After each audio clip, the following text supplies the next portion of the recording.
el rey Carlos III era un gran rey. Perdón. Discutir si tuvo razón cuando expulsó a los jesuitas o no, etcétera. Pero es indudable que era un rey católico y que tenía una concepción de la vida política que estaba arraigada en la tradición. Lo que sucedió después con Fernando VII ya es otra historia. Fernando VII se subordinó a los franceses, a Napoleón y por lo tanto al iluminismo. El Estado español del siglo XIX, posterior al retorno del rey, ya tiene un carácter muy diferente del Estado tradicional y del mismo Carlos III. En ese sentido, en cierta manera, hay más continuidad histórica en la Argentina que en la España peninsular, porque hay una continuidad mayor respecto a la tradición, aparte de personajes como Moreno u otros, pero Rivadavia, etcétera, ¿no? Que no determinaban el clima general, aunque eran sin duda revolucionarios, que pusieron los frigios, etcétera. Bueno, se trata entonces de un cambio en el siglo XVIII que tardó en llegar a las masas populares, que tardó en cambiar la mentalidad. En algunos países se hizo más rápidamente, en otros menos rápidamente. Por ejemplo, en la Argentina el iluminismo entró con mucha intensidad en la segunda mitad del siglo XIX y se introdujo profundamente también en la primera mitad del siglo XX. Y en ciertos aspectos el proceso de secularización estaba más avanzado en la Argentina y en otros países americanos que en los países del sur de Europa, España, Italia. De hecho, en España hubo una guerra civil porque este tipo de mentalidad no entraba tan fácilmente. En Italia el proceso fue un poco diverso, pero prácticamente la secularización en el sentido actual es de los últimos años. Incluso en el último decenio se puede ver con mucha claridad cómo en Italia descendió, se aplicó la práctica religiosa, ¿no? En los últimos 10 años. Hace 20 años la frecuencia en los sacramentos era mucho más elevada, y antes más todavía. Entonces estamos llegando a una situación en cierta manera nueva, porque aunque tiene antecedentes, no la hemos vivido antes y tampoco conocemos a dónde va a llegar. Es evidente que en todo este proceso hay raíces metafísicas, porque todo depende de ahí, como decía Aristóteles, todas las ciencias toman sus principios de la metafísica. La filosofía moderna, especialmente el idealismo kantiano, intenta destruir la metafísica, es el enemigo principal. Pero cambiando la metafísica, la noción de metafísica, aunque a veces permanece la palabra, se cambia necesariamente la moral. Monseñor Octavio de Ricci tuvo un libro clásico, que era una tesis en la Universidad de Buenos Aires, los fundamentos metafísicos del orden moral. La expresión es muy atinada, porque sin metafísica no hay moral. Efectivamente, Kant dio vuelta la moral porque primero destruyó la metafísica. Incluso dice, que tuvo que anular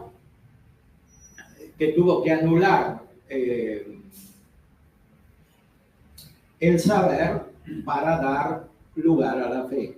Es una expresión engañosa, ¿no? Porque el saber es la metafísica verdadera, que es el fundamento de la fe, y la fe que introduce él es sentimiento.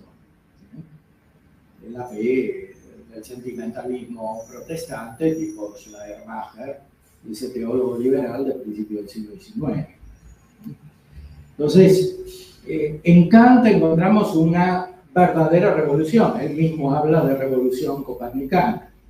Da vuelta al pensamiento. Y ese giro del pensamiento pone en el centro la moral. Ahora, ¿qué se entiende por moral? Por moral no se entiende ninguna ley natural. Se entiende una ley formal, es decir, una ley de leyes que dice cómo tienen que estar hechas las leyes. Y eso es el imperativo categórico.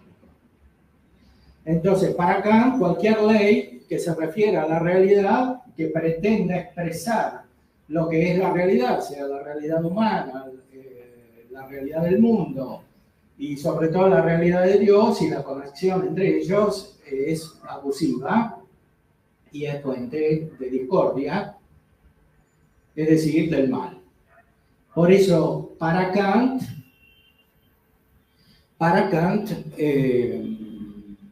la búsqueda de un fin, es decir, la búsqueda de la beatitud, la búsqueda de la felicidad, es la raíz de la inmoralidad. Es decir, cuando uno busca la felicidad, que es lo que decía Aristóteles, siguiendo el orden natural y lo que dice el Evangelio, en el orden sobrenatural, cuando uno busca la felicidad, obra mal. ¿Por qué? Porque no entiende ninguna otra felicidad, sino la que producen los sentidos, la sensualidad, y eso, según él, es inmoral. Entonces, cualquier búsqueda de un fin, cualquier búsqueda de la felicidad, produce inmoralidad. Y eso es lo que sucede cuando se formulan teorías metafísicas, y para Kant la metafísica incluye la religión, la teología. Es decir, metafísica es la pretensión de conocer algo que no es inmediatamente sensible, que no es objeto de experiencia. Entonces, pretender conocer el alma humana ya es metafísica, o conocer a Dios es metafísica, y esta pretensión produce una violencia sobre lo demás, que es lo que después han teorizado muchos otros filósofos hasta nuestros días, hasta llegar a los postmodernos. Es decir, cualquier teoría es violencia. Cualquier pensamiento determinado es una violencia para los otros, porque los otros piensan de otra manera. No hay ninguna posibilidad de comunicación metafísica, es decir, de un entendimiento más allá de lo inmediatamente empírico, de lo que se puede constatar inmediatamente, que es lo que hay que regular. La ley tiene que regular eso, naturalmente no siguiendo un conocimiento metafísico, como dijimos, sino posibilitando el ejercicio de lo único que se puede conocer para Kant, que es la libertad. Entonces, lo único que puede fundar la ley es la libertad. O sea, la ley es ley en la medida en que permite la libertad en todos los ámbitos. Por supuesto, como la libertad de uno puede chocar con la del otro, hay que regular esto, pero no hay ningún principio metafísico de esta regulación. Es decir, lo que hoy se regula de una manera, dentro de un tiempo se regula de otra manera, porque la ley no tiene ningún contenido referido a una realidad que pueda permanecer, que la inteligencia reconozca como estable o como sustancial. Todo es simplemente distribuir la operación en el mundo sensitivo, de manera tal que la libertad se puede ejercitar en el orden de la vida empírica, de la vida sensitiva. Por supuesto, lo que Kant denomina libertad no es libertad, pues la libertad es algo de la voluntad, y la voluntad es metafísica porque es espiritual. Entonces, en realidad, lo que Kant denomina libertad es la espontaneidad. La espontaneidad quiere decir el movimiento autónomo que tienen los vivientes animales cuando obran. Las plantas no tienen esta espontaneidad, porque están reguladas según su forma. Los animales tienen espontaneidad, porque principalmente tienen sentidos internos. Entonces, en el mundo moderno, la libertad está concebida como una especie de espontaneidad animal que hay que regular para que no se reprima en la mayor parte de los individuos. Este es el sentido último de la ley y, por tanto, del imperativo categórico de Kant, que es una ley de leyes que dice cómo tienen que estar hechas las otras leyes. Bueno, el imperativo categórico de Kant no se puede aplicar en toda su radicalidad porque la vida humana sería imposible, al final se terminaría robando, cometiendo homicidio, etcétera, etcétera. Entonces, huir del todo del orden natural no es posible. Pero es posible hacerlo de una manera mental, es decir, generar un tipo de pensamiento que no es solamente ideología, porque no es algo solamente racional, sino una mística, una pseudomística que tiene un carácter irracional. En el mundo, sobre todo en el mundo contemporáneo, se produce un tipo de falsa mística que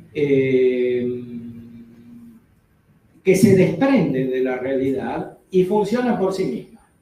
O sea, influye sobre los individuos, influye sobre las sociedades, sobre las comunidades, de una manera, en cierto modo, autónoma. Los autores espirituales, por ejemplo, por supuesto, han estudiado de muchas maneras este tipo de neuromística. Pensemos simplemente en San Ignacio de Loyola, cuando habla de discernimiento de espíritus. Hoy se habla mucho de discernimiento, pero no se entiende el fundamento teológico del verdadero discernimiento. Entonces, en San Ignacio, el discernimiento es seguir la gracia, es aplicar la razón, pero es también distinguir entre el espíritu malo y el espíritu bueno. Entonces, esta pseudomística se introduce en la mentalidad moderna, en el funcionamiento de la sociedad moderna, al modo del mal espíritu que San Ignacio describe. Entonces, no es simplemente un conjunto de ideas equivocadas que se pueden enfrentar racionalmente con razonamientos. Es algo más profundo, más difícil.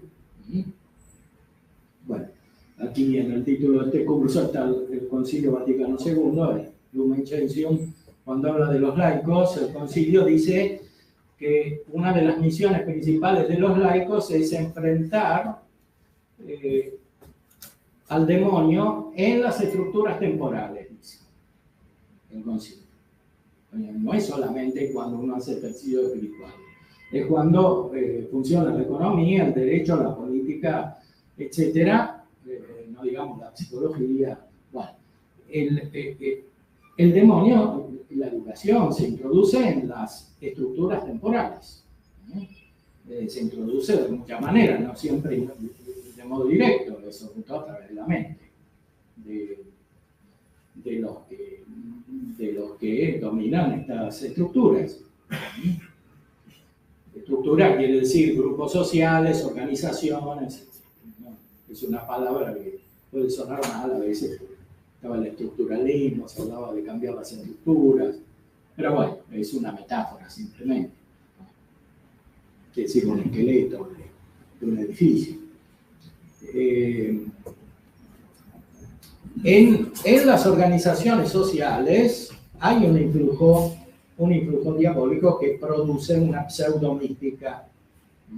Entonces, cuando intentamos realizar una obra evangelizadora en el ámbito cultural, debemos tener presente este tipo de influjo que está detrás de el aparente formalismo de las leyes y de la organización de la sociedad. Nunca la sociedad fue más complicada que ahora, basta tomar como ejemplo un día cualquiera nuestro con computadoras, claves, trámites y controles varios. Nunca fue tan complicada, tan aparentemente formalizada, tan exacta, y nunca fue tan irracional, ¿no? Porque nadie soporta vivir como hay que vivir ahora. Entonces, hay una contradicción dialéctica. Una contradicción dialéctica que es justamente fruto de esta concepción, ¿no? Por otra cosa, de Kant surge Hegel, que es el gran filósofo de la dialéctica. Y de Hegel surge Marx, que continúa esa dialéctica en un nivel inferior. Y todo esto claramente sigue configurando la mentalidad moderna. No solamente en el ámbito cultural, político, social, sino también en el ámbito científico, pseudocientífico, sobre todo en las llamadas ciencias humanas, hay mucho de pseudociencia, ¿no? Hasta un autor no creyente como Karl Popper decía que el psicoanálisis de Freud es una pseudociencia. Bueno, hay muchas ciencias que son pseudociencias, sobre todo en el ámbito de la vida humana, porque cuando desaparece la metafísica se producen todos estos fenómenos que hemos indicado. Se altera radicalmente el orden moral, que es el que regula la vida humana personal y social, porque el hombre es naturalmente político, como decía Aristóteles, no puede existir sin sociedad. Y lo que afecta a la moralidad individual necesariamente tiene una repercusión social y política. Entonces, esta transformación, decíamos, no puede ser enfrentada simplemente por medios racionales. No es cuestión de desarrollar una filosofía verdadera, esto hay que hacerlo también, pero no es suficiente, ¿no?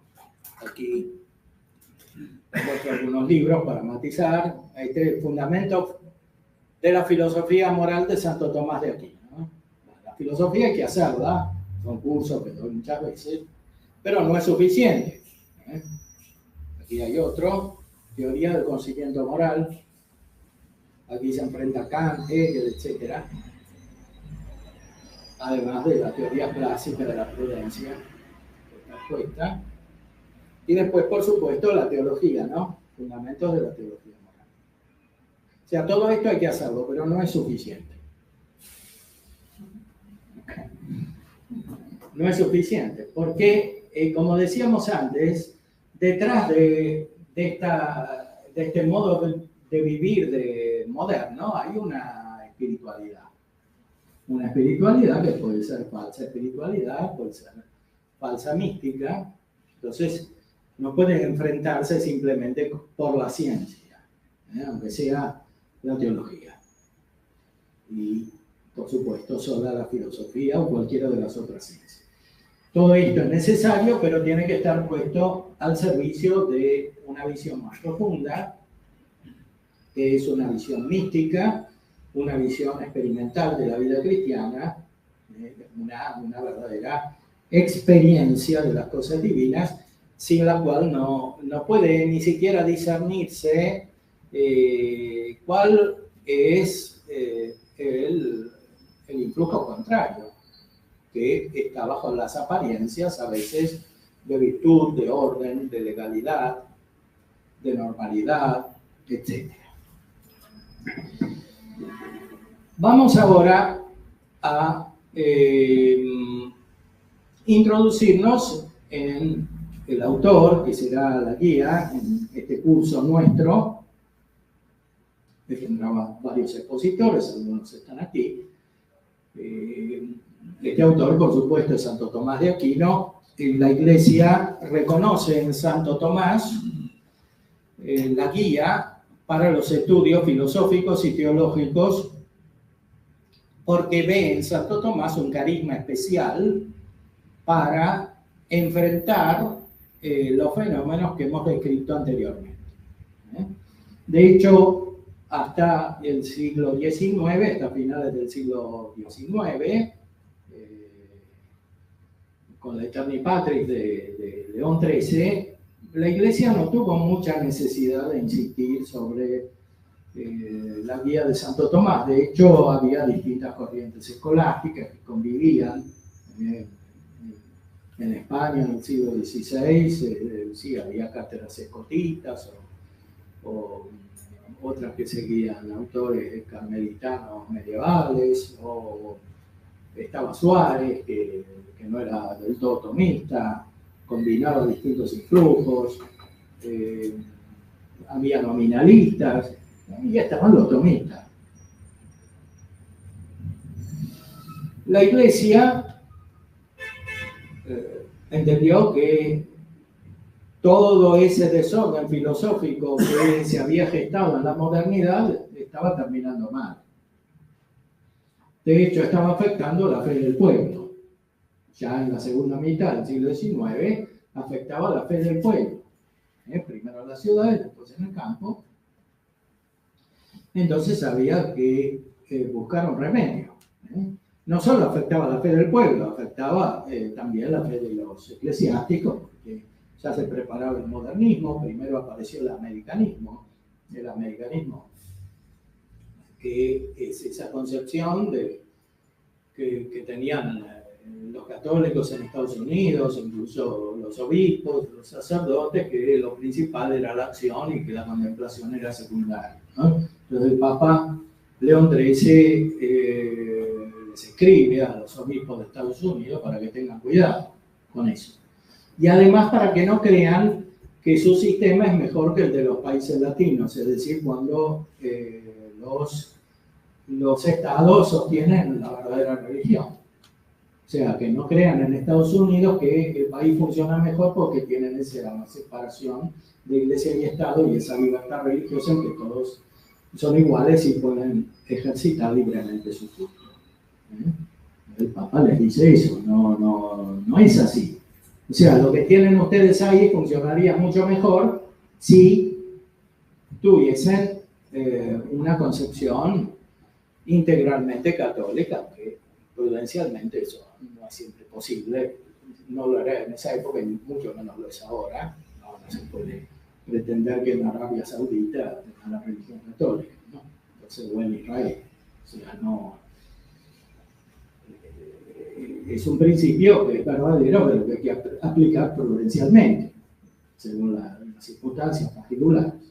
Pero, ¿dónde está establecida la religión católica, el pueblo católico, por razones históricas, culturales, etcétera? Eso hay que mantenerlo. Nunca la Iglesia dijo nada diferente, ni siquiera el Concilio Vaticano II dijo algo diferente. Después trataremos de explicar. Entonces, el Papa León XIII tiene que enfrentar toda esa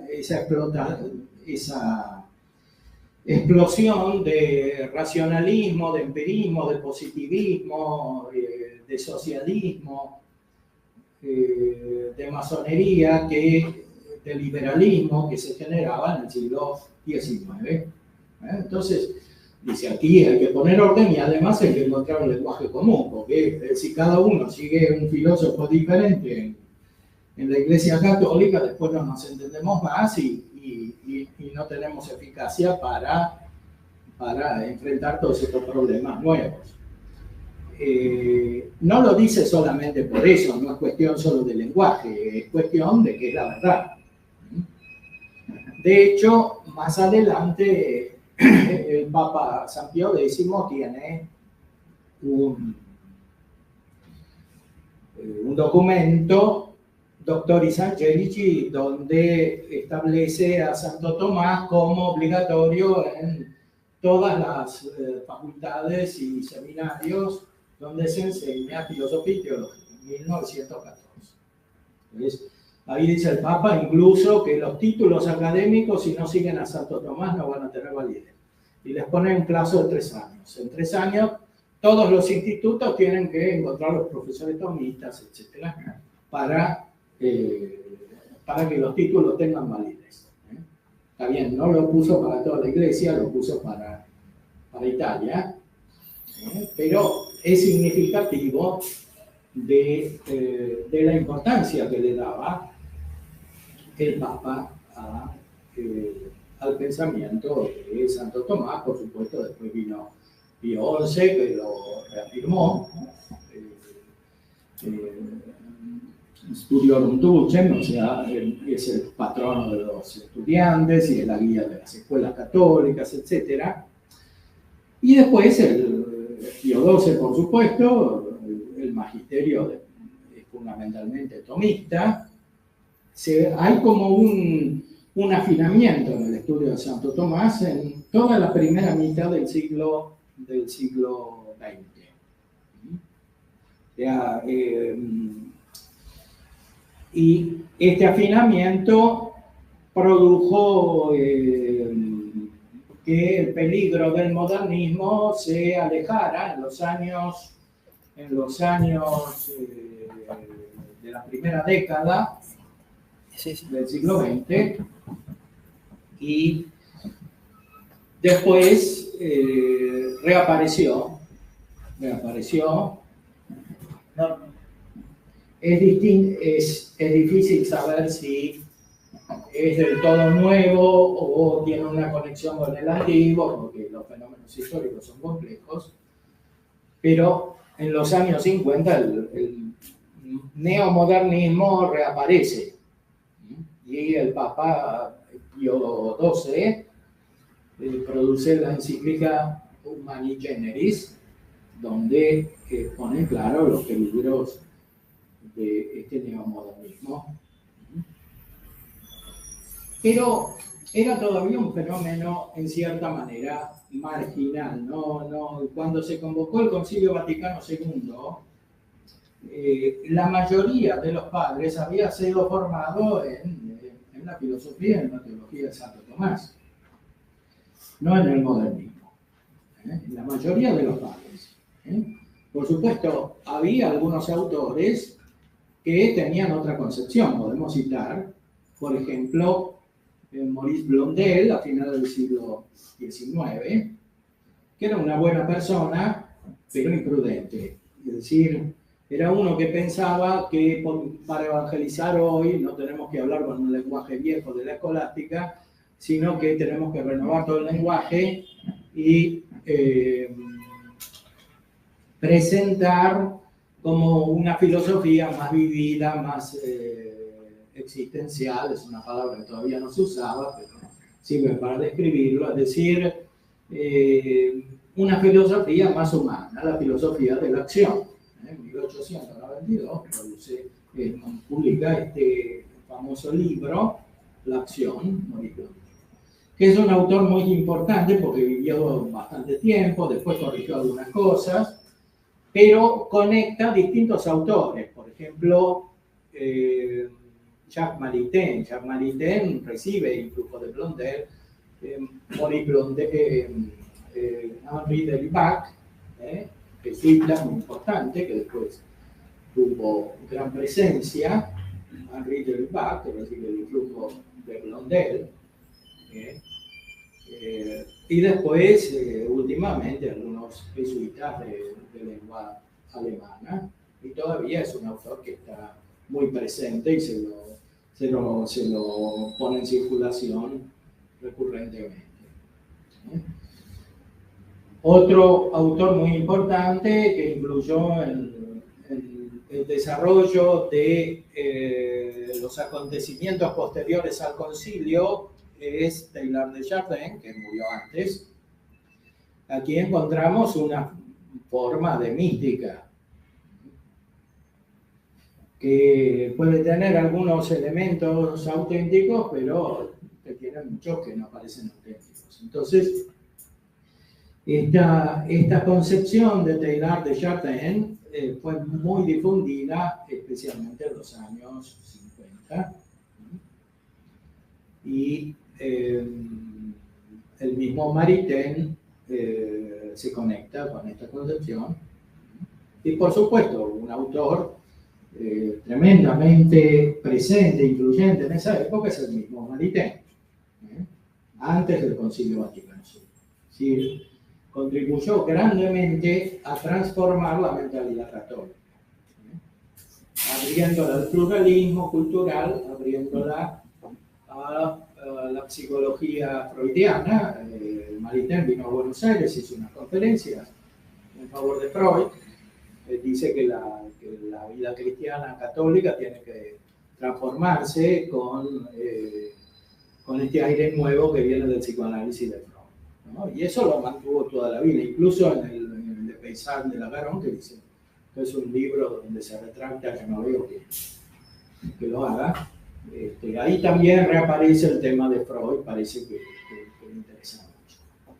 Bueno, y es uno de los grandes responsables de la difusión, por ejemplo, del psicoanálisis freudiano en la Argentina, que es uno de los grandes males de la Argentina, porque antes hablábamos de la pseudomística. Este psicoanálisis, por más que se enseñe en la Universidad de Buenos Aires y en muchas otras, y católicas también, no deja de ser una pseudomística, es decir, algo irracional, pero que seduce, que tiene un efecto mágico, hipnótico, y que ha permeado profundamente la sociedad argentina. Es decir, hay fenómenos hasta de la economía que no se pueden entender sin el psicoanálisis.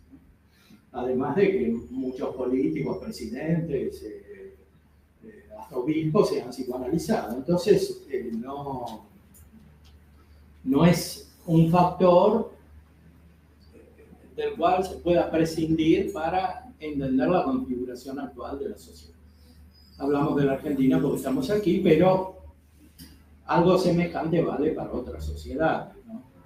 No son todas tan freudianas como la Argentina, pero de cualquier modo hay siempre aspectos irracionales que se introducen, ¿no? Y que a veces son peores que el psicoanálisis, que son más refinados culturalmente, filosóficamente, como muchas corrientes del existencialismo, que al final se terminan combinando con el psicoanálisis y a veces con el marxismo. Esto tiene versiones de derecha y versiones de izquierda, que influyen profundamente en la cultura y, por supuesto, en el modo de vivir y en la concepción de la vida moral, ¿no? Es central en la cultura, ¿no? Existe cultura sin moralidad. Hasta el mismo Freud lo decía, ¿no? Que la cultura nace por la represión que produce la ley, ¿no? La ley entendida como imperativo categórico kantiano, dice. Entonces, esto está profundamente difundido en los países de raíz cristiana y sobre todo católica, ¿no? Los países católicos se difundió más radicalmente que en otros todavía el marxismo y el psicoanálisis, como vemos sobre todo en la América hispánica o en la América Latina entera, o Iberoamérica, como no queramos llamar. El influjo del marxismo es muy profundo, también por razones teológicas. La teología de la liberación de Gustavo Gutiérrez se refiere explícitamente al marxismo, ¿no?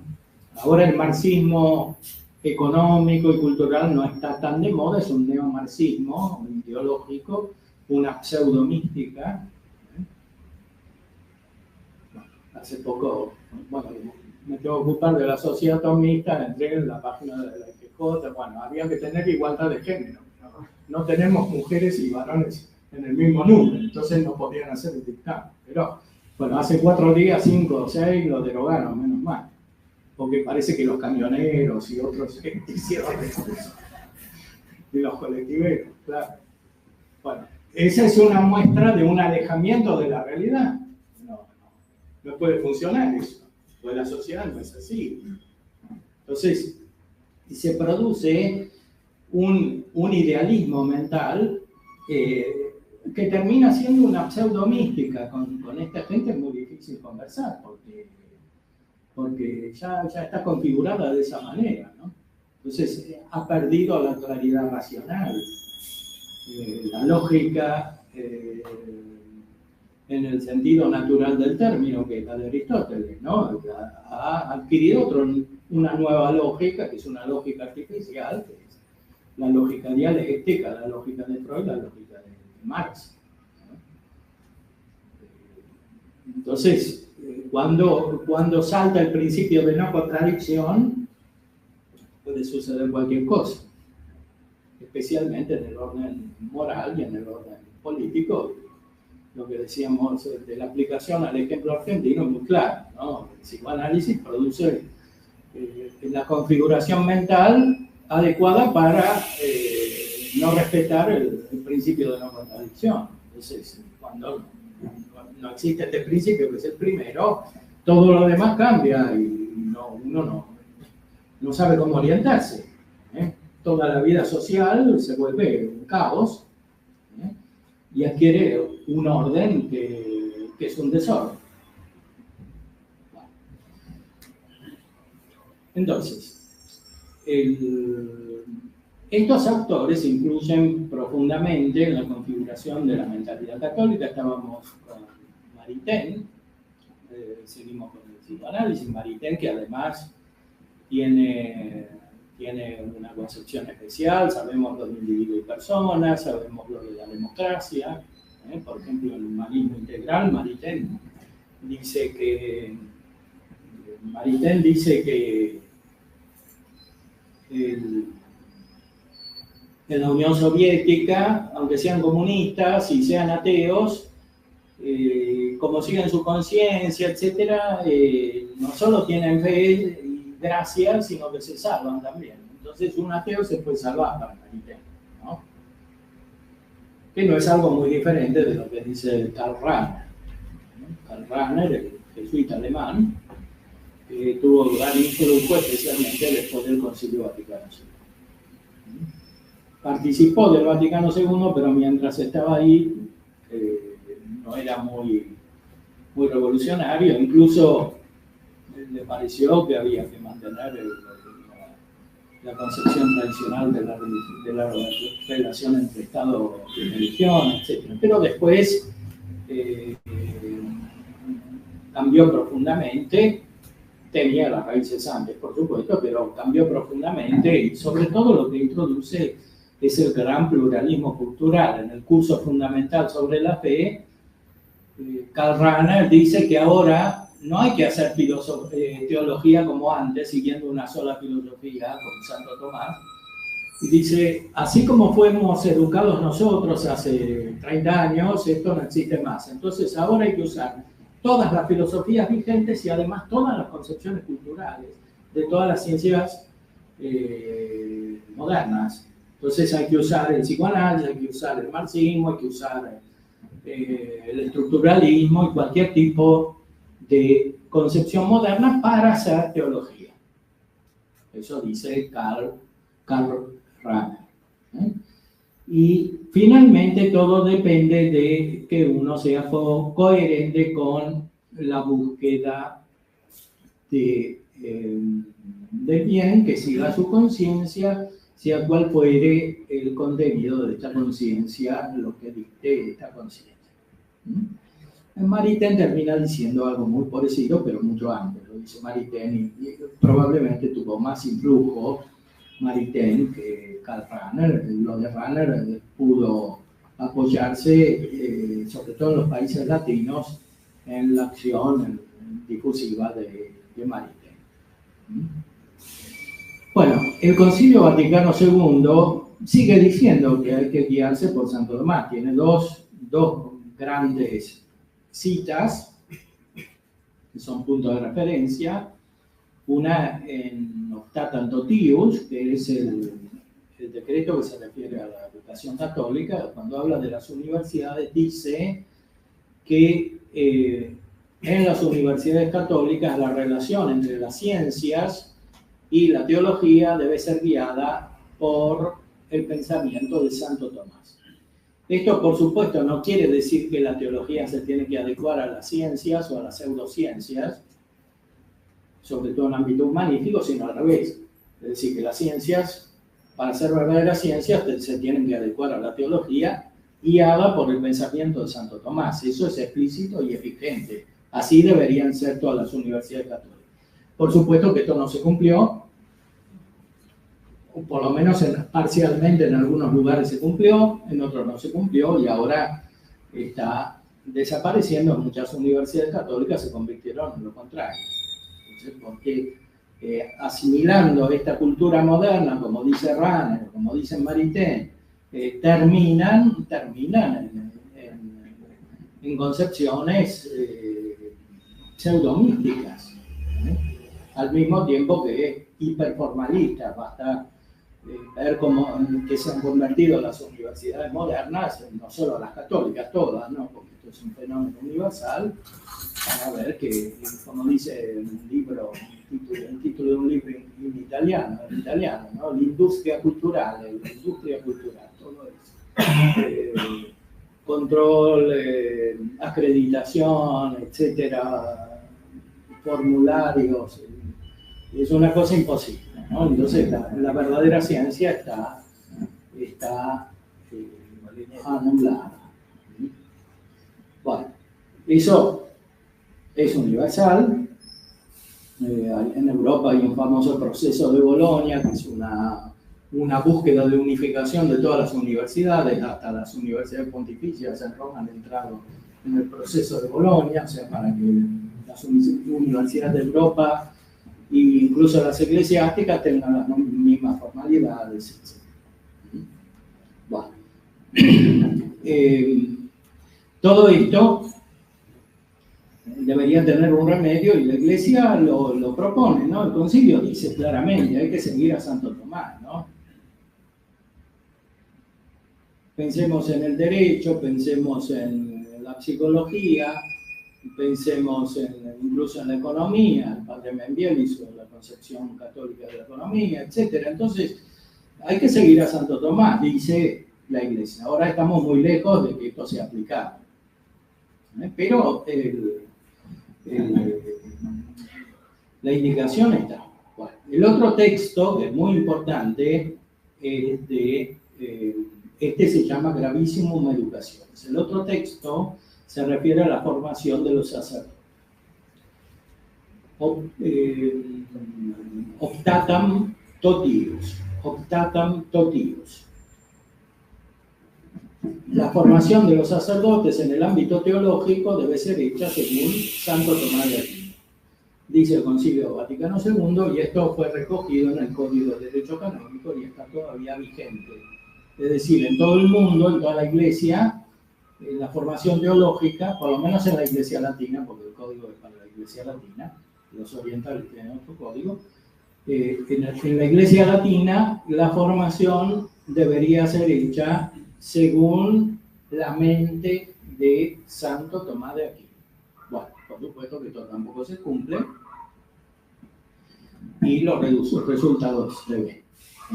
Ahora, que no se cumple no es simplemente los últimos años, hace muchos años no se cumple. Y ahora voy a Roma a enseñar Santo Tomás y es muy difícil para los que van de todo el mundo encontrar uno que les dirige una tesis sobre Santo Tomás, porque están desesperados, buscan aquí y allí. Bueno, entonces hace mucho tiempo que hago esto, solo enseñar Santo Tomás. Ahora doy un curso sobre el Espíritu Santo, en Regina Apostolorum, dentro de unos días, y después en el primer semestre de allá, que comienza en octubre, tengo dos Uno, la teología moral de Santo Tomás de Aquino en la Pontificia Universidad Gregoriana, que es la que influye más, de la cual sale gran cantidad de obispos y profesores, etc. Bueno, ahí es la teología moral de Santo Tomás. Y otro curso sobre Santo Tomás como discípulo de San Agustín. Además de las tesis. Pero hace años que hago esto, pero evidentemente es muy difícil hacer esto, porque uno está solo. Lo que pasa es que como ya no hay tomistas, bueno, al final lo terminan buscando, porque cuando siempre Santo Tomás es buscado, porque es famoso. Además, incluso entre los laicos y laicistas, Santo Tomás es famoso. A veces es el único filósofo católico que conoce, Santo Tomás. De los otros no tienen ni idea, salvo que hayan estudiado un poco de filosofía medieval, pero en general no. El único que más o menos respetan y con el cual se quieren confrontar es con Santo Tomás. Y en los demás ambientes hay un fenómeno particular. A veces uno ve estudiantes de todo el mundo que vienen y dicen, bueno, sí, yo aprendí en la universidad, en el seminario, sí, porque Rahner era un gran domista, porque von Balthasar era un gran domista. O sea, ellos piensan que todos estos autores, o del Bach, etcétera, piensan que estos autores modernos son domistas, ¿no? Pero lo piensan sinceramente, o sea, porque les parece bien Santo Tomás, solo que es como una incógnita, es un autor impenetrable. Dicen, la mayoría dice que es muy difícil y no lo lee directamente, si no se los explican no lo pueden entender, o les parece que no lo pueden entender, salvo los más inteligentes. De hecho, en los cursos sobre Santo Tomás en Roma se inscriben en general los que tienen una preparación académica superior. Lamentablemente, de América Latina no hay muchos que se inscriban a los cursos de Santo Tomás. Ya, la mayoría son europeos y algunos norteamericanos. Pero de nuestros países realmente muy poco. Y eso es un problema serio. Es un problema serio. Bueno, pero esto es un paréntesis para ilustrar cómo incluso para el Vaticano II habría que estudiar a Santo Tomás y seguir a Santo Tomás. Y para volver a nuestro campo, que es el de la filosofía y la teología moral, digamos que en el progresismo moral se sigue citando a Santo Tomás. O sea, el progresismo en teología moral es más bien de origen tomista,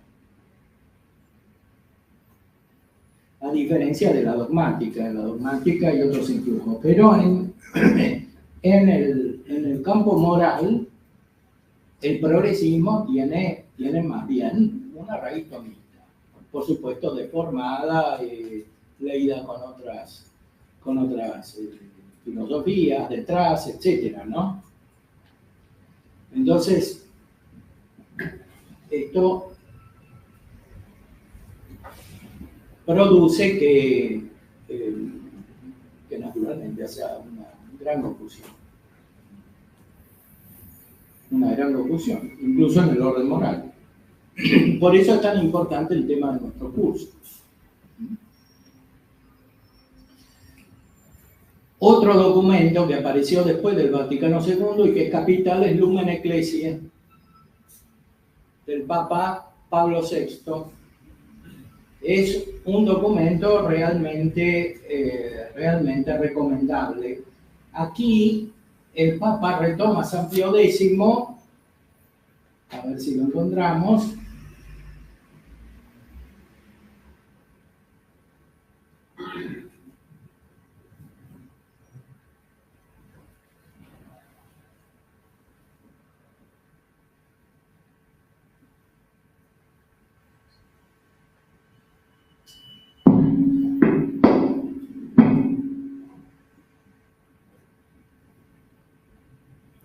está, ahí está.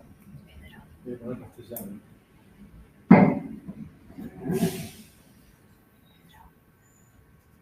Este documento realmente vale la pena leerlo todo.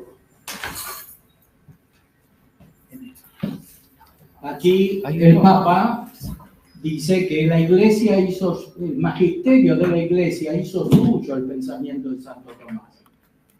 O sea, no puede haber una divergencia fundamental. Por supuesto, hay variaciones circunstanciales, pero no puede haber una divergencia fundamental entre el magisterio de Santo Tomás y el magisterio de la Iglesia. Porque la Iglesia lo hizo suyo, dice el Papa. No solo este Papa, cita a los anteriores también.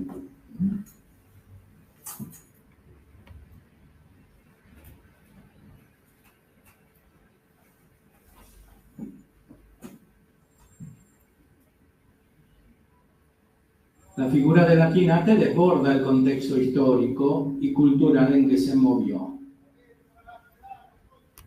sea, no es cuestión de considerarlo como un autor medieval, simplemente. Nuestros predecesores y nosotros mismos hemos afirmado repetidas veces la autoridad de Santo Tomás. No se trata, quede bien claro, de un conservadurismo a ultranza cerrado al sentido de la evolución histórica y medroso ante el progreso, sino de una opción fundada en razones objetivas e intrínsecas a la doctrina filosófica y teológica del Aquinate, que nos permiten ver en él a un hombre deparado por superior designio a la Iglesia, el cual, con la originalidad de su trabajo creador, imprimió una trayectoria nueva a la historia del pensamiento cristiano y principalmente a las relaciones entre la inteligencia y la fe. Después habla del realismo gnosiológico y ontológico. Nuestro predecesor, Pío XI, alabó este realismo teológico y gnosiológico en un discurso pronunciado a los jóvenes universitarios, con estas significativas palabras. En el tomismo se encuentra, por así decir, una especie de evangelio natural, un cimiento incomparablemente firme para todas las construcciones científicas, porque el tomismo se caracteriza ante todo por su objetividad. Las suyas no son construcciones o elevaciones del espíritu, puramente abstractas, sino construcciones que siguen el impulso real de las cosas. Nunca decaerá el valor de la doctrina tomista, pues para ello tendría que decaer el valor de las cosas. Esto dice el Papa San Pablo VI en Lumen Ecclesiae. Después, cómo contribuye a la teología.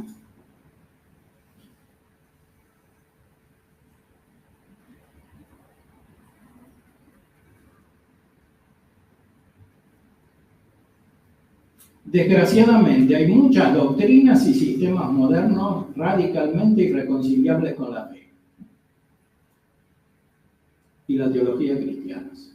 Sin embargo, Santo Tomás enseña cómo, incluso en este caso, dichos sistemas pueden proporcionar ya aportaciones particulares útiles para el perfeccionamiento y desarrollo constantes de la doctrina tradicional, ya al menos estímulos para reflexionar sobre puntos antes ignorados o insuficientemente explicados. Efectivamente, hay filosofías de las cuales no se puede tomar nada, porque cualquier cosa que uno tome está conectado con el conjunto, y especialmente este tipo dialéctico que ya hemos descrito, ¿no? Hegel, Marx, Freud, etc. Pero en esta filosofía, una parte es el todo, como dice Hegel, ¿no? Lo negativo es el corazón de la dialéctica. ¿Eso qué quiere decir? Que cualquier parte que uno tome por negación, porque no existe sino por negación respecto del todo, es relativa al todo. Entonces, cualquier idea que uno tome de estos sistemas significa tomar todo el sistema. Entonces, de hecho, no se puede tomar nada. Para lo único que sirven es para reaccionar contra ellos o para iluminar aspectos que en la doctrina tradicional no están suficientemente puestos en luz.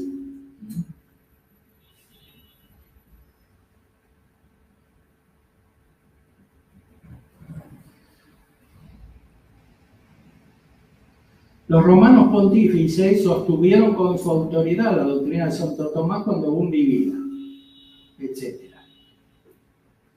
De esta manera, la Iglesia ha querido reconocer en la doctrina de Santo Tomás la expresión particularmente elevada, completa y fiel de su magisterio y del sensus fidei y de todo el pueblo de Dios, como se habían manifestado en un hombre provisto de todas las dotes necesarias y en un momento histórico especialmente favorable. Es decir, que si uno va contra Santo Tomás en un aspecto esencial, no en astronomía o cosas por el estilo, sino en las verdades de fe y en la filosofía, se aleja por un lado del magisterio de la Iglesia. O sea, no se puede hacer magisterio de la Iglesia sin Santo Tomás. Quiere decir, en primer lugar, esto. O sea, no puede venir un concilio a decir algo sobre la Trinidad o sobre el Cristo, contrario a lo que dijo Santo Tomás, que a su vez viene de San Agustín y viene de los padres de la Iglesia. Pues Santo Tomás no es solo Santo Tomás, es la tradición que está detrás. Porque él, sobre todo en teología, no quería ser original. Muchas veces advierte, cuando se habla de la Trinidad no hay que tener mucho cuidado en las palabras y no inventar terminología nueva. Hay que ceñirse directamente a la Escritura cuando se puede, y si no, a los padres de la Iglesia.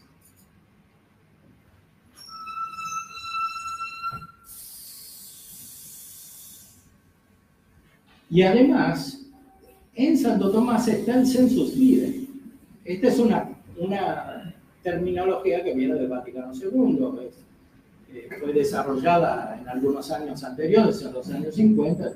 El Vaticano II la retoma. En los años 50 se explicaba los dogmas marianos, etc.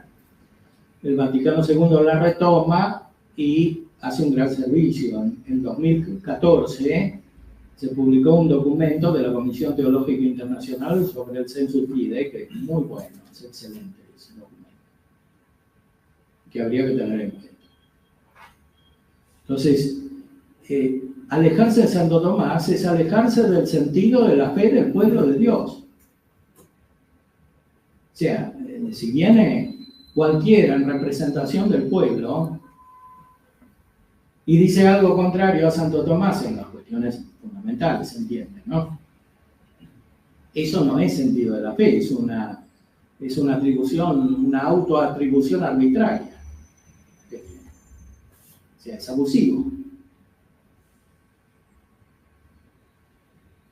Porque, repito, Santo Tomás no está solo, son los padres de la Escritura y son los padres de la Iglesia. Y sobre todo San Agustín. Santo Tomás no dice nunca nada contra San Agustín, a pesar de que Gibson hizo un artículo, ¿no? Porque Santo Tomás criticó a San Agustín, ¿no? No lo criticó.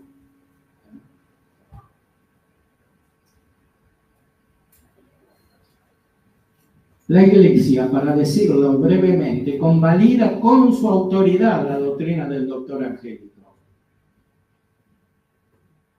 O sea, no es una teología más. Es doctrina de la Iglesia. Y la utiliza como instrumento magnífico, extendiendo de esta manera los rayos de su magisterio a la quinate, lo dice por tercera vez. O sea que Santo Tomás es magisterio de la Iglesia.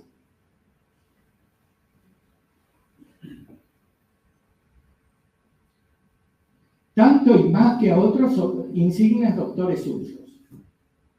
Lo reconoció nuestro predecesor Pío XI al escribir la encíclica Studiorum Ducem. A todo el mundo cristiano interesa que esta conmemoración centenaria se celebre dignamente, porque honrando a Santo Tomás no solo se manifiesta estima hacia él, sino que se reconoce también la autoridad de la Iglesia docente. Cuarta vez.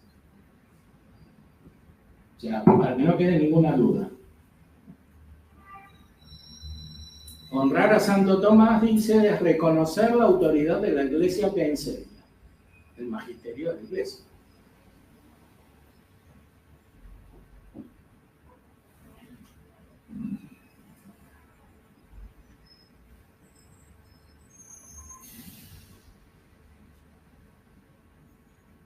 Nos limitaremos a recordar que a finales del siglo pasado, cuando ya se hacían sentir por doquier las consecuencias de la pérdida del equilibrio entre la razón y la fe, volvieron a proponer su ejemplo y su magisterio como factores que contribuirían a conseguir la unión entre la fe religiosa, la cultura y la vida civil, aunque fuera de manera distinta y adaptada a los nuevos tiempos, y ahí describe la gran obra del Papa León XIII.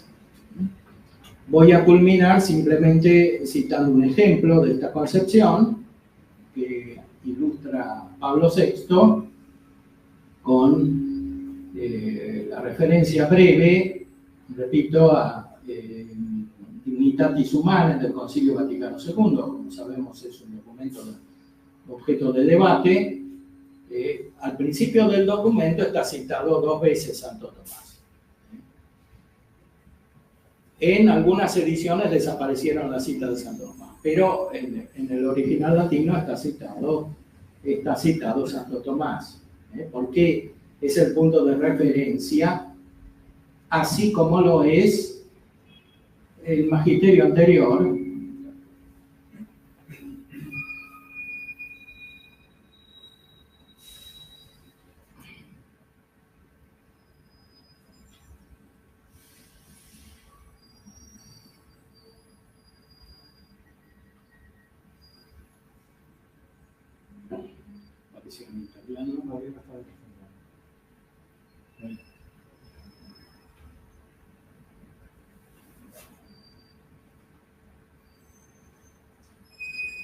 Leemos simplemente el primer número.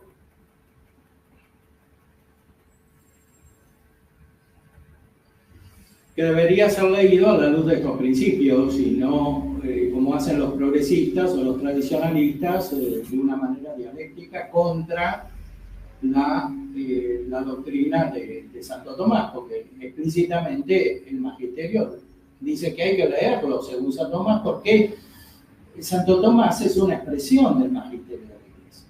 Por supuesto no dice todo, ni lo aplica a las circunstancias actuales, eso es tarea de los que ejercitan el magisterio.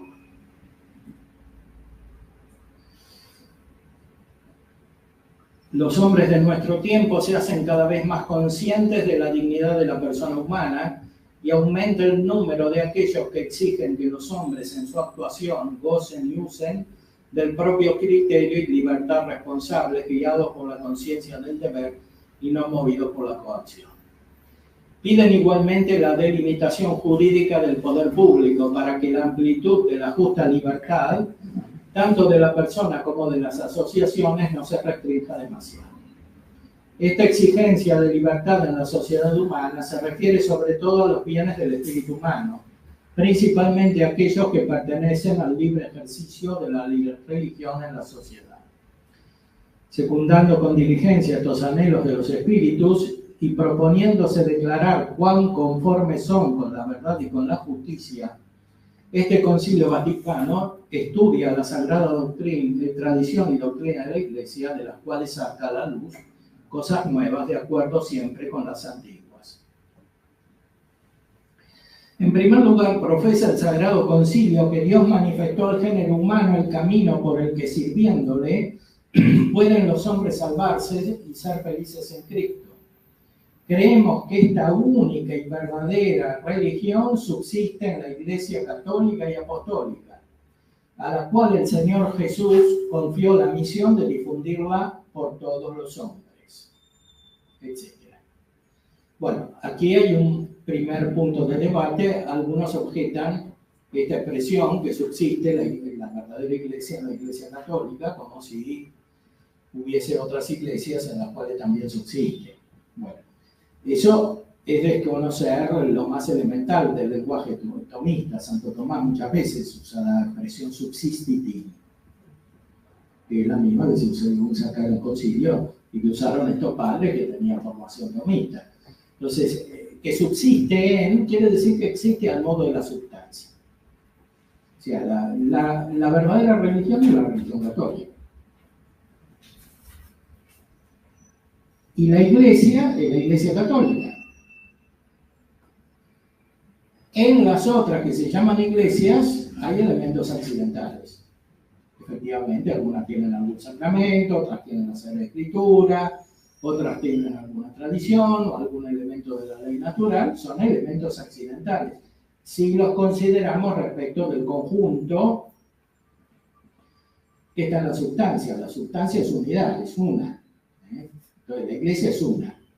En el otro documento que cité, Optatanto Tivos, cuando habla de la formación de los sacerdotes, se refiere al ecumenismo, que es algo que ya venía de varias décadas, y dice ahí que sí, que los sacerdotes tienen que formarse para conocer las otras religiones, pero también para rebatir sus errores, lo dice explícitamente.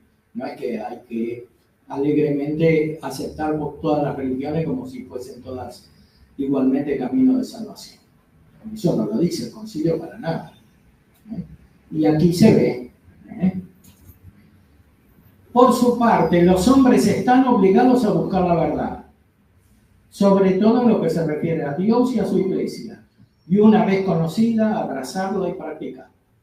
Este es el primer mandamiento. O sea, si no se busca la verdad, no hay nada que hacer. Por eso es tan importante dilucidar los fundamentos metafísicos, filosóficos y teológicos del orden moral, porque en la situación actual de la vida social, la configuración de la mente está radicalmente opuesta a este principio. O sea, no se busca la verdad, está invertido el principio.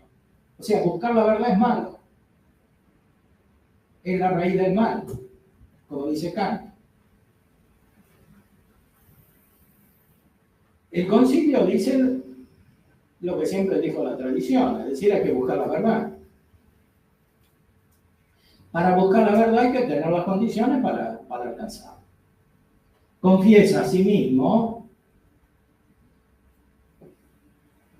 el Santo Concilio que estos deberes afectan y ligan la conciencia de los hombres. O sea, si uno busca la verdad y la encuentra en la verdadera iglesia de Cristo, está obligado a abrazar la verdadera iglesia de Cristo. Y que la verdad no se impone de otra manera, sino por la fuerza de la misma verdad. Esto es un principio elemental. Ninguna sociedad puede constreñir a la persona a aceptar la verdad, porque la verdad es un acto de su propia inteligencia. Y por tanto libre, y que la verdad no se impone, etc. Ahora bien, puesto que la libertad religiosa que exigen los hombres para el cumplimiento de su obligación de rendir culto a Dios se refiere a la inmunidad de coacción en la sociedad civil, o sea, el documento no es principalmente teológico, el objeto directo es la inmunidad de coacción en la sociedad civil. Recordemos que esto se escribió cuando estaba en vigencia plena el comunismo, que oprimía y no daba libertad religiosa. Entonces, el concilio no hablaba solo para la Argentina o para Italia o para España. Hablaba para todos los países del mundo, hablaba también para Estados Unidos, donde estaban los protestantes, todas las religiones mezcladas, hablaba para la Unión Soviética, hablaba para la República Checa, para Hungría, hablaba para el África, donde estaban todas las religiones mezcladas, y para Pakistán. Entonces, tenían que expresar un principio universal. O sea, para que se pueda cumplir este precepto de buscar la verdad y abrazarla, es necesario que haya libertad respecto de la coacción en la sociedad civil. Si viene un Estado musulmán o hinduista, como sucede y sigue sucediendo en la India, a obligar a uno que no se convierta, eso es un abuso que no se puede tolerar. Entonces, la Iglesia tiene que favorecer las verdaderas condiciones que implican el ejercicio de la libertad para el acto de fe, empezando por la libertad respecto de la coacción externa.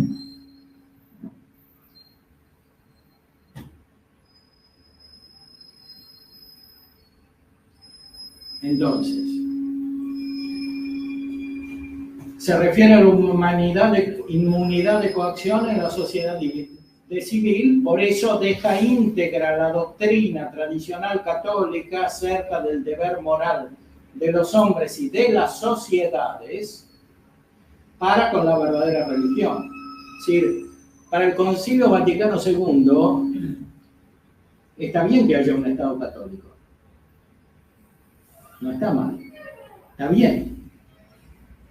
Porque es un deber no solo del individuo, sino de la sociedad. Lo que dice la Constitución argentina, que sostiene el culto católico apostólico romano, a pesar de que los liberales lo entienden como en modo restringido, históricamente sabemos que no es así. Eso viene de la tradición española, incluso de la Constitución de 1812, que es la primera Constitución argentina, que comenzaba en el nombre de la Trinidad. La del 53 empieza, Dios fuente de toda razón y justicia, bueno, es un poco menos, pero por lo menos está. Y ahí la religión católica es la verdadera religión. Bueno, eso no está contra el Vaticano II. Incluso es un deber de la sociedad, por supuesto, ese deber prudencialmente debe ser aplicado según las circunstancias de cada pueblo. No es lo mismo, repito, Arabia Saudita que la Argentina o España que Pakistán. Entonces,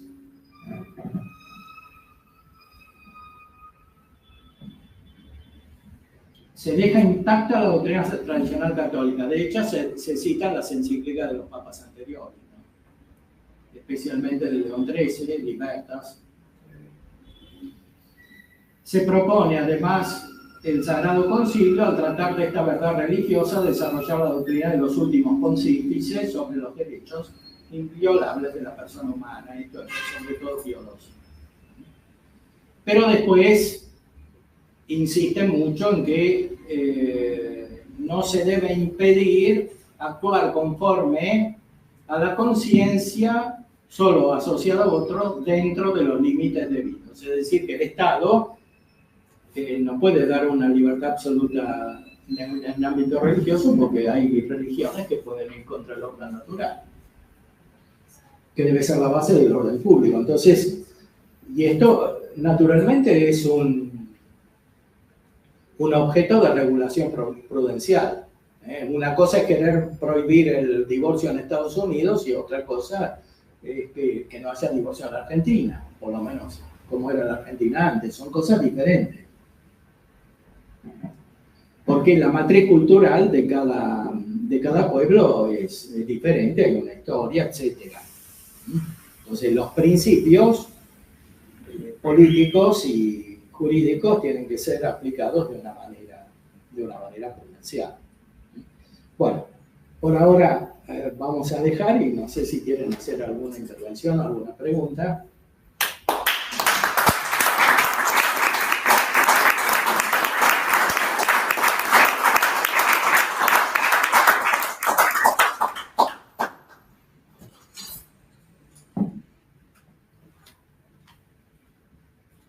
Doctor Mozo. Como una apreciación, cuando dijiste que Kant destruyó la metafísica, la ley intentó destruirla porque no lo logró, ¿no? Sí, la destruye, o sea, culturalmente, claro, no, en sí misma no la puede destruir. De hecho, somos muchos los que tenemos pensamientos metafísicos. ¿Sí? Exactamente. Y este punto de la libertad religiosa, ¿por qué está tan controvertido? Y porque no se lo entiende bien, porque se lee el concilio desde otra perspectiva, que no es la inmediata, hermenéuticamente correcta, porque cualquier texto hay que leerlo con la cita, ¿no? con las fuentes, ¿no? Si uno hace una tesis en una universidad sobre un autor, lo primero que piden los profesores es que vaya a la fuente. Entonces, ¿cuáles son las fuentes? Entonces, leer el concilio a partir de lo que escribieron después es un método incorrecto. No tiene ningún sentido. No se puede leer el concilio a partir de lo que escribió Rahner cuando hizo el curso de la fe. No es correcto históricamente. Porque el mismo Rahner decía otra cosa en la época del concilio. Entonces, no tiene sentido eso. En el catecismo de la Iglesia, me parece social, se presenta como un bien la separación de la Iglesia y el Estado.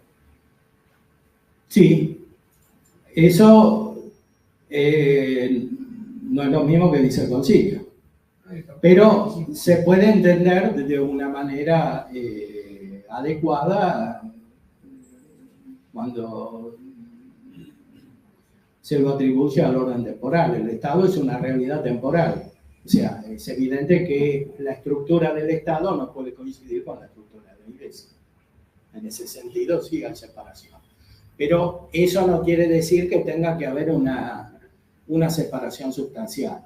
Es decir, que el Estado no tenga nada que ver con la religión. Eso es contra la naturaleza y contra la gracia. Por supuesto que hay que aplicarlo de manera prudencial, como dijimos antes.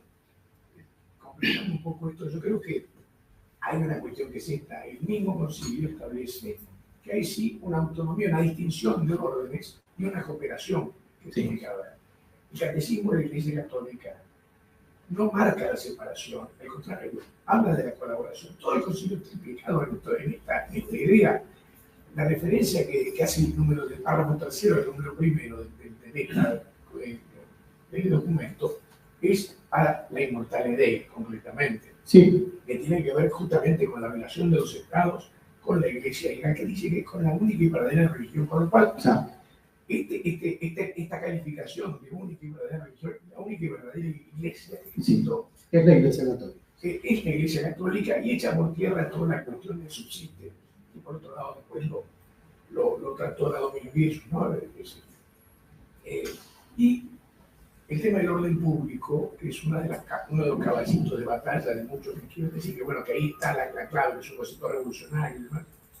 Se identifica con el bien común si se entiende como está puesto en el concilio. Dice el justo orden público, no es cualquier orden público. Sí. O sea, esa calificación de justo así que tiene que ver con el orden público justo tiene dos aspectos. Por supuesto, la ley natural. O sea, el Estado, la legislación tiene que apoyarse sobre la ley natural, si no la ley es inválida, es otra cosa, es violencia. Entonces, el orden público no puede venir una religión a hacer ritos extraños o satánicos, lo que fuere, el Estado tiene que intervenir, eso es evidente. Entonces, o a coartar la libertad de los sujetos, como hacen los testigos de Jehová o alguna secta, bueno, es evidente que el Estado tiene que intervenir. Y por otra parte, el orden público no excluye los aspectos estrictamente religiosos y sobrenaturales, porque en una determinada sociedad el divorcio puede ser dañino para el conjunto social. No solo estar contra la ley natural, que es difícil de entender para la mayoría eso, pero puede ser dañino también para el conjunto del cuerpo social. Entonces, el Estado eventualmente podría, en circunstancias que no son las actuales, por supuesto, pero podría intervenir respecto de una determinada confesión religiosa, por lo menos para que no difunda esa práctica y esa doctrina. De hecho, puede. La ley que regula la concentración de cultos, para que las sociedades, las organizaciones religiosas pueden funcionar en Argentina, le pone determinados límites para la admisión y para que más continúen. Uno de ellos es justamente el orden público y además la salud pública, la seguridad nacional incluso. Eso está en consonancia incluso con los pactos internacionales. O sea, sí se puede. La libertad de culto de la Constitución, un culto satánico no podría ser válidamente reconocido en Argentina, no. Porque cuando habla de la libertad de culto, la Constitución jamás pudo referirse, incluso podría decirse que no se refiere a ninguna otra religión que no sea monoteísta, verdaderamente. Que sería inconstitucional el reconocimiento de religiones politeístas. Es una opinión, ¿no? Porque cuando habla de Dios en el preámbulo, claro, de fuente de toda razón y justicia se está refiriendo al Dios verdadero. Entonces no puede aceptarse un culto satánico como han hecho en otros países, como si fuera una religión más. No, sí, eso es claro, porque por otra parte la religión es una virtud natural. Entonces puede tener aspectos externos que sean objeto de regulación por parte de la sociedad organizada. Entonces, la garantía es para la adoración del verdadero Dios. Sí. Porque en sentido estricto, sí, no son religiones. O sea, son formas religiosas, análogamente son, pero la virtud de la religión en sentido ya natural es siempre un ejercicio de la virtud de la justicia referida a Dios. Entonces, si no, no hay religión. Sobre el tema de la inmunidad de coacción, a mí me llamó la atención una especie de contradicción entre la inmunidad de coacción y los límites debidos. Es como de una persona que diga, yo me comprometo a no castigarte, salvo que tenga que castigarte. O sea, y la expresión inmunidad de coacción es nueva, no estaba en la doctrina tradicional, ¿no? Que si no me equivoco viene de los derechos humanos de la Revolución Francesa y viene después a través de la Declaración de Derechos Humanos de la ONU, 48. Entonces, es curioso, y esa es una primera observación. Segundo, que pareciera como que acá la coacción, a la única coacción a que se refiere es a la del acto de fe, que obviamente es imposible coaccionarlo, ni aunque la gente pretenda. Y la tercera cosa que decía es que la coacción en realidad se aplica a muchas cosas, a hacer, a no hacer, a estar, a no estar. O sea, yo, hablar de inmunidad de coacción así genérica, sin distinguir de cuál hablamos, entonces... Bueno, eso estaría de la teología, ¿no? Y de la filosofía. Por eso, es introducir un lenguaje que en realidad, hasta que no se aclare, no tiene un sentido muy claro. Que es lo que estamos haciendo aquí, o sea, sí. Muy pocas veces lo hace. Concilioso. Pasa que la gente no son tratados de teología enteras, ¿no? Todo eso es que se entiende lo que dijo la Revolución Francesa, o sea, no que es para practicar la verdad. Bueno, pero el concilio no hay que entenderlo como lo dijo la Revolución Francesa, hay que entenderlo como lo dice la tradición. Si el concilio mismo dice que la teología hay que hacerla según Santo Tomás, hay que entenderlo según Santo Tomás, que además está citado ahí. Entonces, además, no todo lo que viene de la legislación moderna viene de la Revolución Francesa. O sea, el Código de Napoleón no viene todo de la Revolución Francesa. O sea, viene de la tradición escolástica, de todo el derecho natural, de Francisco de Vitoria y de todo lo demás, a pesar de que tenga un tinte liberal y, por supuesto, se ha hecho de otra manera. Pero no quiere decir que todo lo que hay en la legislación moderna viene de la Revolución Francesa. La Revolución Francesa es un fenómeno brutal que nos puede producir este tipo de cultura. Entonces, no, si uno estudia el siglo XVIII, todavía en el siglo XVIII se publicaban los grandes escolásticos y se los estudiaba. Basta ver la biblioteca de Manuel Belgrano, de todos esos, todavía estudiaban los escolásticos.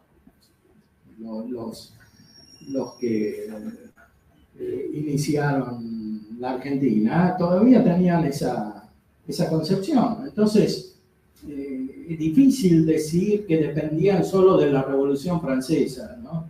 Belgrano, San Martín, Cornelio Saavedra, no es simplemente la Revolución Francesa. Está bien que se contagiaron en algunos aspectos, lo sabemos, es objeto de estudio histórico, pero lo mismo sucede con la legislación moderna, no es todo, hay una gran base en el derecho natural. que se canalizó históricamente a través de la escolástica, en el ámbito estrictamente jurídico, pero también moral.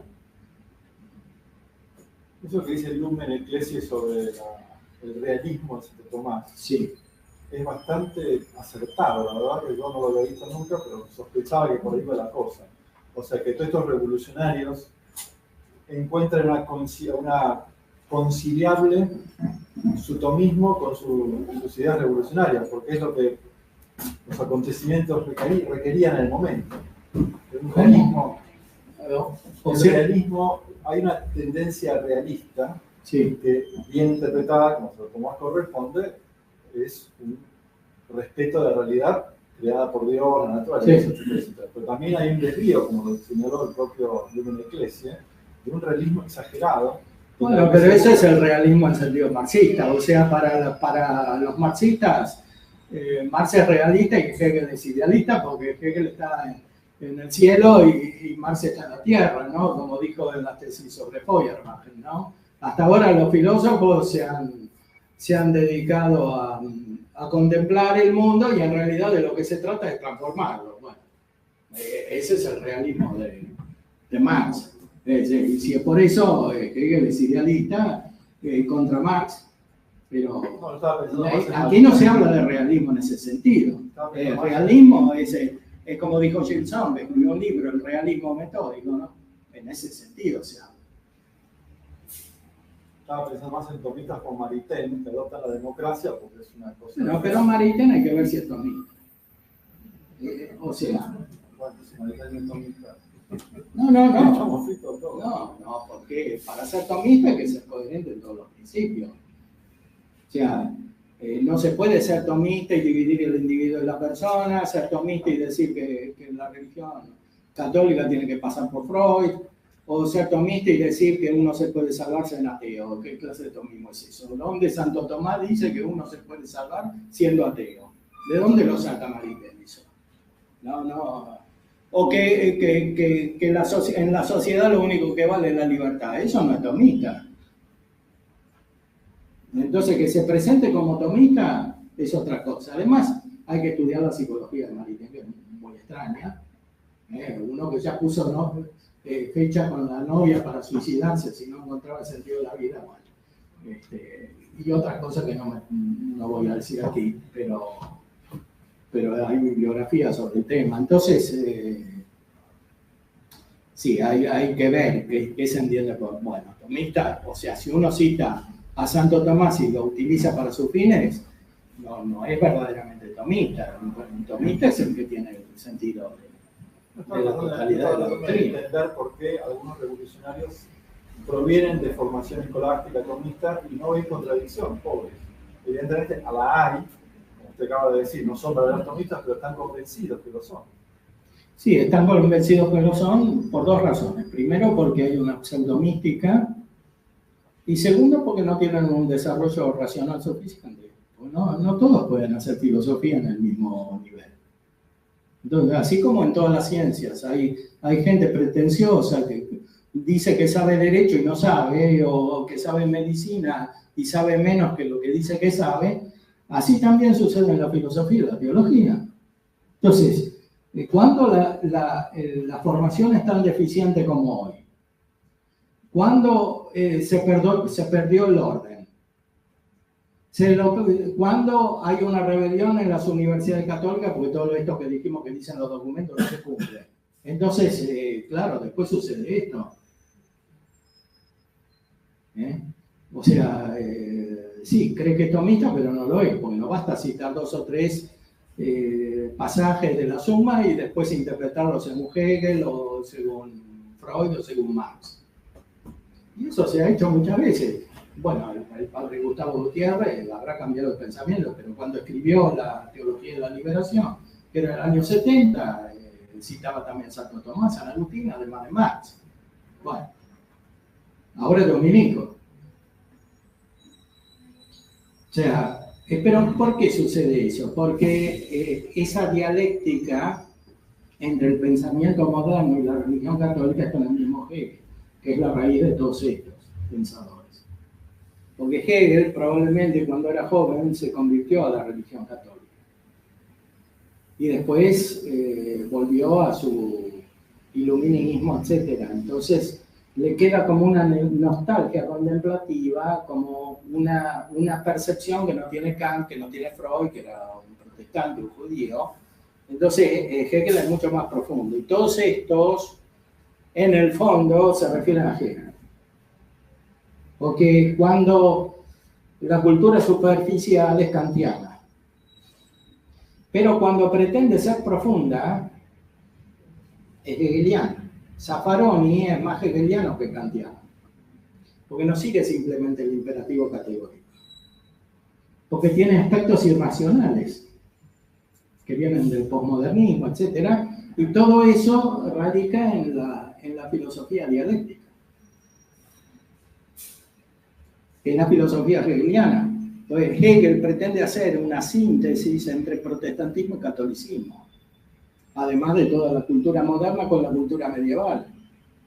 Y por eso es muy difícil subtraerse al influjo del pensamiento hegeliano si uno no lo conoce bien.